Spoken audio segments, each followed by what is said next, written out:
Dad perfect events. After 25 years of building Brooks Construction from the ground up, my office manager Jennifer texted me at 7:30 a.m. on a Tuesday morning.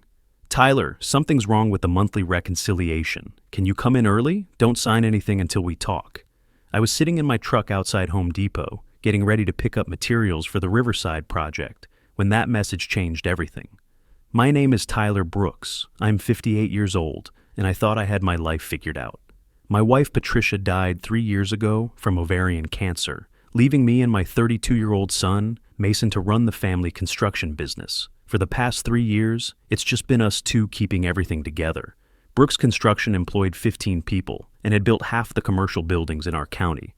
Mason was my vice president and heir to everything I'd worked for. I drove straight to the office instead of Home Depot. Jennifer Stone had been our office manager for 8 years, ever since her husband died in a car accident, and I gave her a job to support her daughter, Amanda. She was meticulous with the books, never missed a detail. If Jennifer said something was wrong, something was definitely wrong.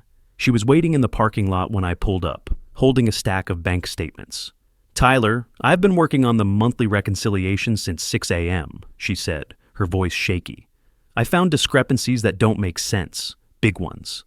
We went inside, and she spread the paperwork across the conference table. Bank statements, withdrawal slips, signature cards. My signature was on withdrawal after withdrawal over the past 6 months. $8,000 here, $15,000 there, $25,000 for equipment purchases I didn't remember making.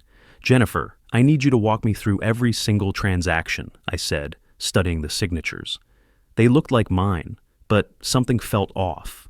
She pulled out her reconciliation spreadsheet. Starting in January, there have been 23 unauthorized withdrawals totaling $187,000.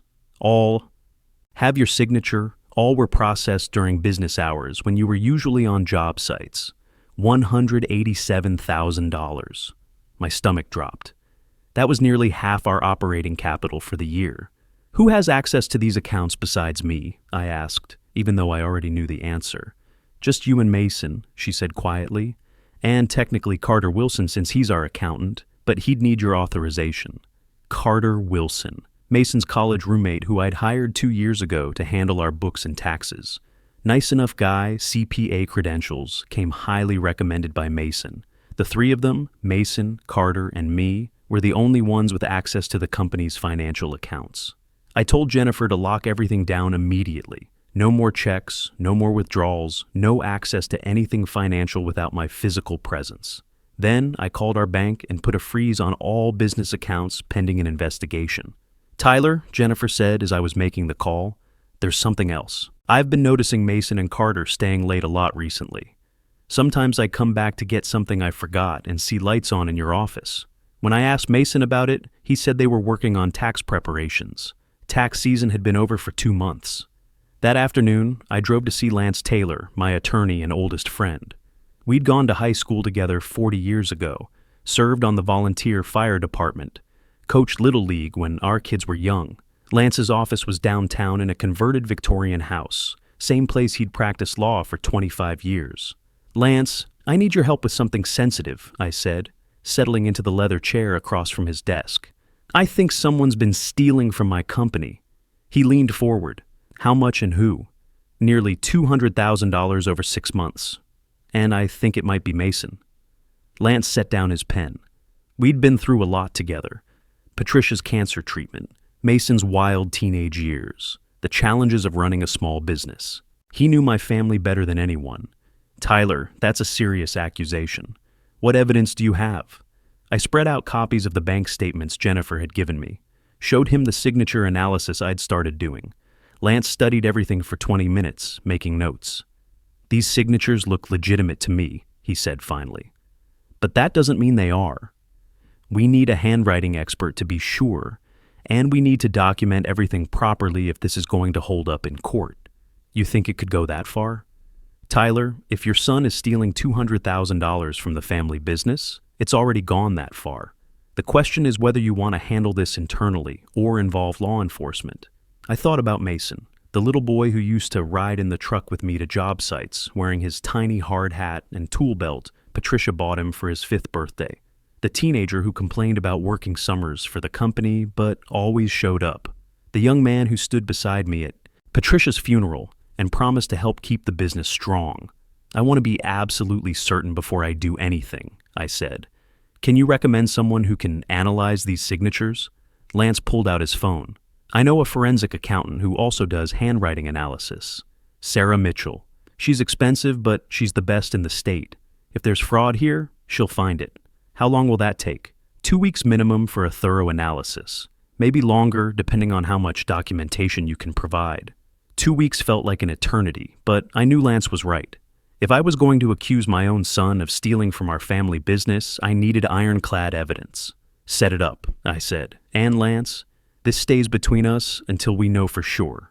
That evening, I sat in my home office looking at photos of Patricia and Mason from happier times. Pictures of Mason's high school graduation, our hunting trips, the day I made him vice president of Brooks Construction. In every photo, he looked like the son I'd raised. Honest, hard-working, grateful for the opportunities I'd given him. But $187,000 didn't lie. Someone was stealing from the company, and there were only 3 people with access. Me, Mason, and Carter Wilson. I opened my laptop and started documenting everything I could remember about the past 6 months. Every time Mason had asked me to sign papers quickly because he was running late for a meeting. Every time Carter had handled bank deposits while I was on job sites. Every conversation about company finances that seemed rushed or vague. The pattern started becoming clear, and it made me sick to my stomach. My son wasn't just stealing from me. He was stealing from his mother's memory, from the business she'd helped me build, from the legacy we'd planned to leave him. The question was, how far was he willing to go to keep this secret? 2 days later, I made a decision that would change everything. I couldn't wait 2 weeks for the forensic accountant's report. I needed to know what was happening in my own office, so I installed a security camera. Not the obvious kind. I'd been in construction long enough to know how to hide things properly. I bought a small digital recorder with motion activation from an electronics store 2 towns over, paid cash, and installed it behind some old equipment manuals on the bookshelf in my office. Anyone sitting at my desk would be recorded without knowing it. Jennifer helped me set it up after hours on Thursday night. She'd been working late anyway, trying to trace more of the suspicious transactions. Tyler, I found 8 more withdrawals from February, she said, showing me printouts, smaller amounts, $3,000, $5,000. But they add up. We're looking at over $210,000 total now. $210,000. The number kept growing. At this rate, they'd bankrupt the company within a year. Jennifer, I need you to do something for me, I said. Tomorrow, I want you to tell Mason that you're having trouble reconciling the books. Say you need him to go through some transactions with you. Don't mention the camera, just see how he reacts. She nodded. What if he gets suspicious? Then we'll know he's guilty. Friday morning, I left the office early and drove to the Riverside construction site. We were building a 3-story office complex, and I needed to check on the concrete pour. But mostly I wanted to be away from the office while Jennifer talked to Mason. At 10:30, my phone buzzed. Text from Jennifer. He's very nervous. Keep asking why I need to review old transactions. Says Carter handles all that stuff now, and I should talk to him instead. That was interesting. When had Carter started handling all that stuff? I'd hired him to do taxes and monthly reports, not manage daily transactions. I spent the day at the job site, but my mind kept wandering back to the office. What were Mason and Carter doing when they stayed late? Why was Mason deflecting Jennifer's questions? And why did those signatures look right, but feel wrong? That evening, I reviewed the day's camera footage on my laptop at home.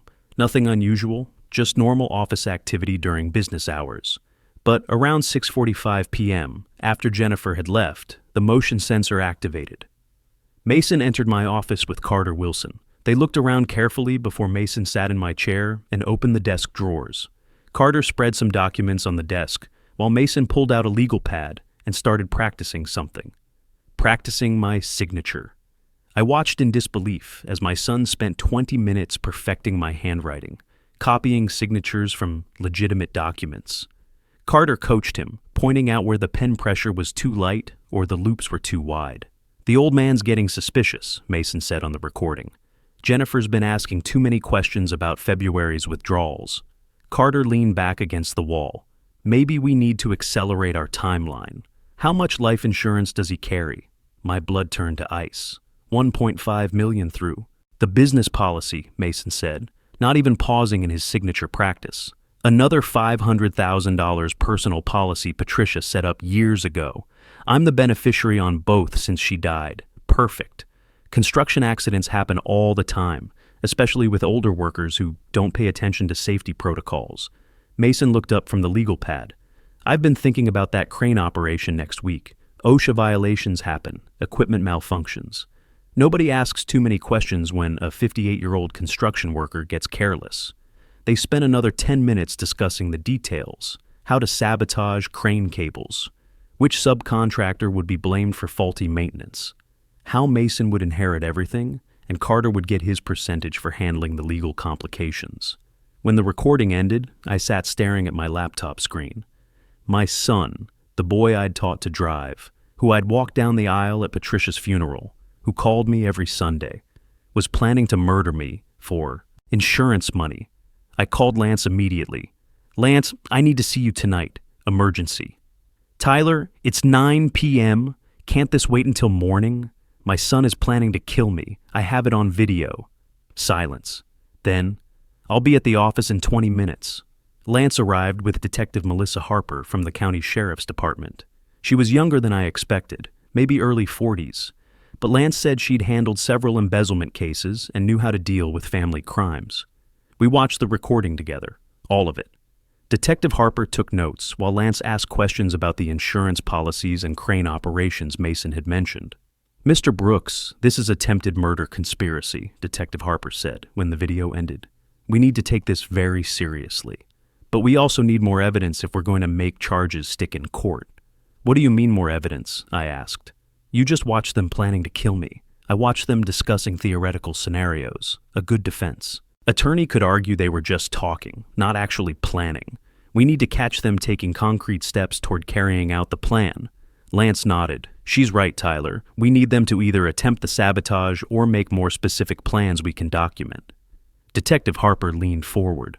Mr. Brooks, would you be willing to wear a recording device? If we can get them to repeat these plans while you're present, especially with specific details about timing and methods, that would give us what we need for arrest warrants. The thought of facing my son while wearing a wire terrified me, but the thought of dying because I trusted him terrified me more. What would I have to do? We'd set up a meeting. Maybe tell them you're having health problems and want to discuss succession plans. Get them talking about the insurance policies and timeline for taking over the business. If they're planning to kill you, they'll want to know when you'll be vulnerable. I thought about Patricia.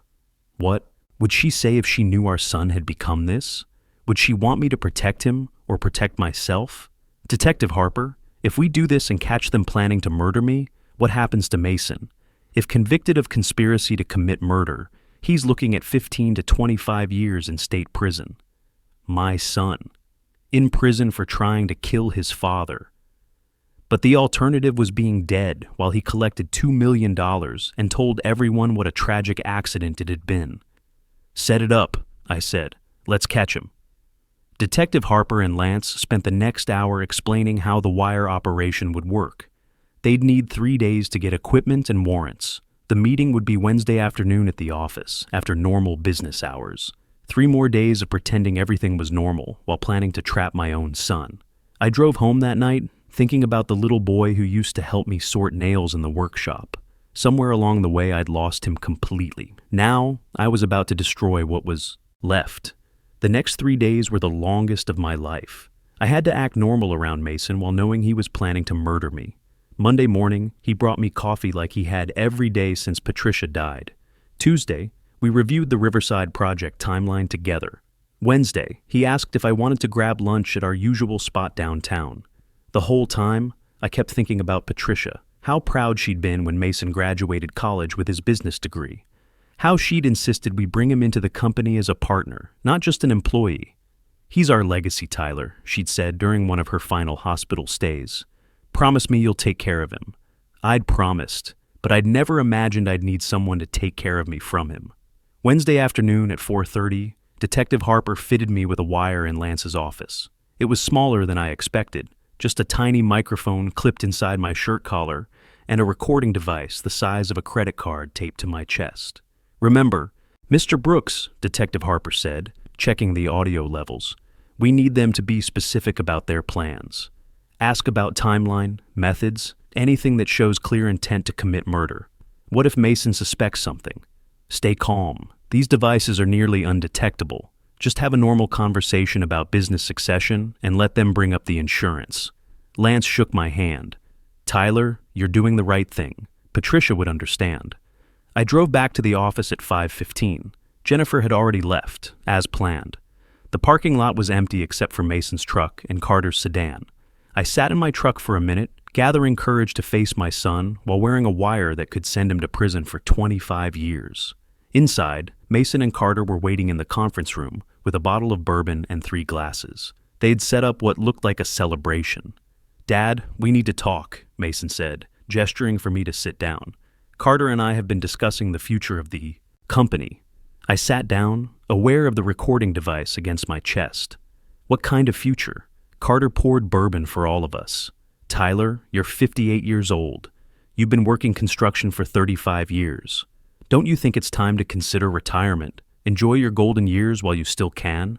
"I'm not ready to retire yet. The business is doing well," Mason leaned forward. "But, Dad, what happens if something happens to you? We don't have proper succession plans in place. No life insurance beneficiary structures. No clear ownership transfer protocols." There it was. They were bringing up the insurance without me having to prompt them. "What do you mean something happens to me?" "Construction is dangerous work," Carter said, taking a sip of bourbon. "Accidents happen every day. Falls, equipment malfunctions, structural collapses. Just last month, that contractor in Portland was killed when a crane cable snapped." Mason nodded. "That's exactly what we're talking about. If something like that happened to you tomorrow, the business would be in chaos. Employees wouldn't know who's in charge. Creditors would freeze accounts. The whole thing could collapse. So, what are you suggesting?" "Proper estate planning," Carter said, pulling out a folder. "I've drawn up some documents that would make the transition seamless if anything happened to you. Mason would take over as owner and CEO. I'd handle the financial transition, and everyone would know exactly what to do." I looked through the papers. They were comprehensive. Will modifications, insurance beneficiary changes, business ownership transfers, everything needed to liquidate my life's work within weeks of my death. "This seems pretty detailed for general estate planning," I said. Mason's voice got quieter, more serious. "Dad, we're not just talking about general planning. The crane operation next Thursday, I've been looking at the safety reports. That equipment is old. The cables haven't been inspected in 6 months. OSHA would have a field day if they saw the maintenance logs." Carter nodded. "Which is why we need these documents signed before then, just in case something goes wrong. What exactly do you think is going to go wrong?" Mason and Carter exchanged glances. Then Mason spoke carefully. "Dad, accidents happen when people don't follow safety protocols, when experienced workers get overconfident, when they put themselves in dangerous positions because they think they know better than the safety manual. And you think I'm going to have an accident? I think you're 58 years old and you still climb scaffolding like you're 30, Mason said. I think you inspect crane operations up close instead of staying in the safe zone. I think eventually that's going to catch up with you." Carter leaned forward. "Tyler, we're not hoping something happens to you. We're just being realistic about the risks. And if the worst-case scenario occurs next Thursday during the crane operation, we want to make sure the business survives." The wire was picking up every word. They were discussing my death like it was inevitable, not accidental. But I needed them to be more specific. "Why next Thursday specifically?" I asked. Mason took a long drink of bourbon. "Because that's when we're lifting the main support beams for the 3rd floor. Heaviest lift of the whole project. Most dangerous day of construction. If someone were standing too close to the crane base when a cable snapped, the insurance would pay out immediately," Carter finished. "No investigation, no delays. Clear workplace accident with multiple witnesses. And you think I'll be standing too close to the crane base? Dad, you always supervise the big lifts personally. You stand right next to the operator to watch for problems. It's what you've done for 25 years. Carter pulled out a calculator. "With the business insurance and your personal policy, Mason would inherit $2 million in liquid assets plus ownership of a company worth at least $800,000, enough to pay off all debts, expand operations, and set up proper safety protocols so accidents like that never happen again. They had it all figured out, down to the dollar amount and the cover story. "So, you want me to sign these papers before Thursday's crane operation," I said, "just in case I have a fatal accident while supervising the lift." "Exactly," Mason said, sliding the documents across the table. "Just smart business planning, Dad. Mom would have wanted us to be prepared for everything." Hearing him invoke Patricia's memory while planning my murder made something snap inside me. My hands started shaking with rage, but I forced myself to stay calm. "I'll need to read through these more carefully before I sign anything this important," I said, gathering the papers. "Of course," Carter said. "But Dad, don't wait too long. Thursday's only tomorrow." I stood up, the weight of the recording device suddenly feeling heavier. "I'll let you know in the morning." As I walked to my truck, I could hear them talking. Inside, Mason's voice carried through the office windows. "Think he suspects anything?" Carter's response was clear. "Doesn't matter. After tomorrow, it won't be his decision anymore." I drove straight to the sheriff's department. Detective Harper was waiting with a team of officers and arrest warrants. "Did you get everything you needed?" she asked. "More than enough," I said, my voice barely steady. "They're planning to kill me tomorrow at 2 p.m. during the crane operation." "Not anymore, they're not." Thursday morning at 6 a.m., Detective Harper and 4 officers arrested Mason and Carter at their homes. I wasn't there. I couldn't watch my son get handcuffed in his driveway. Instead, I sat in Lance's office listening to Detective Harper's radio updates. Brooks resident secure, suspect in custody. Wilson resident secure, suspect in custody. 2 sentences that ended my son's life as a free man. The evidence was overwhelming. The wire recording, the security camera footage of signature practice, the forged bank documents, the estate planning papers they had prepared. Sarah Mitchell, the forensic accountant Lance hired, confirmed that all 23 withdrawals were made with forged signatures. The handwriting analysis was conclusive. Mason and Carter were charged with conspiracy to commit murder in the first degree, embezzlement, fraud, and forgery. The DA offered them plea deals, 12 years for Mason, 8 for Carter, if they admitted guilt. Both refused, claiming the recordings were taken out of context. The trial started 6 months later. I had to testify against my own son in front of a packed courtroom. Local news covered it. Construction company owner's son accused of murder. Plot. But I tried not to read the articles. Jennifer testified about discovering the missing money. Sarah Mitchell explained the signature forgeries with detailed handwriting comparisons. Detective Harper played the wire recordings for the jury. The hardest moment came when the prosecutor played the security camera. Footage of Mason practicing my signature while discussing my death. I watched my son's face as the jury heard him say, "The old man's getting suspicious." He stared at the table, never looking at me. Mason's defense attorney argued that the conversations were hypothetical, that young men sometimes talk about inheriting family businesses without meaning harm, but the evidence was too specific, too detailed. The jury deliberated for 3 hours, guilty on all counts. During sentencing, the judge looked directly at Mason. "Mr. Brooks, you betrayed the most fundamental trust that exists, the bond between father and son. You stole from the man who gave you life, raised you, and trusted you with his legacy. You planned his murder for money. This court sentences you to 15 years in state prison without possibility of parole for 8 years. Carter got 10 years as an accessory, the hired crane operator they'd contacted. We found him through phone records. Got 5 years for conspiracy. I recovered $156,000 through civil court and insurance claims. The rest was lost in legal fees and Carter's gambling debts we discovered during the investigation. After the trial, I had to rebuild everything. The company, my reputation, my ability to trust people. Jennifer stayed with me through it all. I made her a partner, and we renamed the business Brooks & Stone Construction. She'd earned it by saving my life. The hardest part was facing my employees. These were men who'd worked for me for 10, 15, 20 years. They'd watched Mason grow up, attended his graduation party, called him their future boss. Now they had to process that he'd tried to murder his father for insurance money. Shane Miller, my foreman for 18 years, spoke for all of them. "Tyler, we're not going anywhere. What Mason did, that's on him.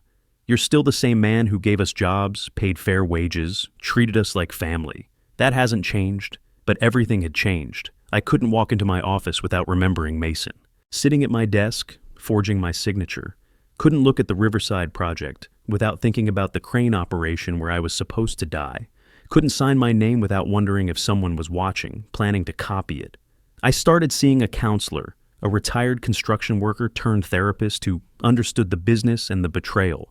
He helped me realize that Patricia wouldn't have wanted me to blame myself for Mason's choices. You raised him with good values, Dr. Martinez said during one session. You gave him opportunities, taught him the business, showed him honest work. What he chose to do with those gifts was his decision, not your failure. Slowly, I began rebuilding my relationship with the idea of legacy. Not the kind that gets passed down through bloodline, but the kind that gets built through mentorship and example. I started a scholarship program at the local community college for students studying construction management. Every year, Brooks and Stone. Construction sponsors 5 students who can't afford tuition. We also began an apprenticeship program, teaching young people the trades while paying them fair wages. 3 years after the trial, I have 8 apprentices working for me. Young men and women who remind me why I got into construction in the first place. To build things that last, to create jobs for good people, to leave the world a little better than I found it. I visited Mason once in prison, about a year after sentencing. He looked older, thinner. Prison had aged him quickly. "Dad, I'm sorry," he said through the glass partition. "I don't know what happened to me. The money, the gambling, Carter's influence, it all got twisted up. Mason, you planned to murder me. Sorry doesn't fix that. I know I can't take it back. But I want you to know that I remember who you really are. The father who taught me to work with my hands, who was proud when I graduated college, who built something real from nothing. I looked at this man, who used to be my little boy. I put $25,000 in an account for when you get out. Not because you deserve it, but because your mother would have wanted me to. After that, we're done. You'll have to find your own way in the world." He nodded, tears streaming down his face. "Thank you, Dad, for everything. For the money, but mostly for being the man you are, even after what I did." I walked out of that prison and never went back. These days, I focus on the business and the young people who work for me. Jennifer handles most of the administrative work, giving me time to be on job sites, teaching apprentices how to read blueprints and install electrical systems properly. At 61 now, I know I don't have many working years left.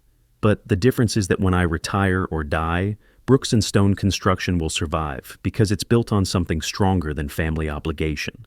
It's built on shared values, mutual respect, and the understanding that everyone who works here has earned their place. My son chose money over family. I chose to rebuild with people who choose family over money. That's the legacy Patricia would have wanted, and it's the one I'm proud to leave behind. If you're reading this and someone close to you sees you as a bank account instead of a person, trust your gut and protect yourself, because the people who truly love you will never make you choose between your safety and their loyalty. I learned that real family isn't about blood or inheritance. It's about the people who show up when everything falls apart and help you rebuild something better than what was destroyed.